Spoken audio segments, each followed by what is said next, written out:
Hai teman-teman, kalian pernah penasaran nggak dari mana sih air hujan itu datang? Yuk, kita cari tahu bareng. Semua berawal dari matahari. Panasnya membuat air di danau atau laut menguap dan naik ke atas. Ini namanya evaporasi.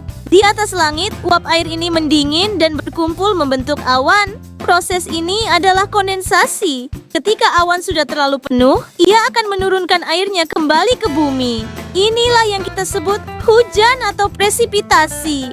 Air hujan ini akan mengalir kembali ke sungai, danau, atau meresap ke dalam tanah, siap untuk mengulang siklusnya lagi. Nah, jadi itulah rahasia di balik siklus hujan. Sanggupkah kalian menjelaskan lagi ke teman kalian?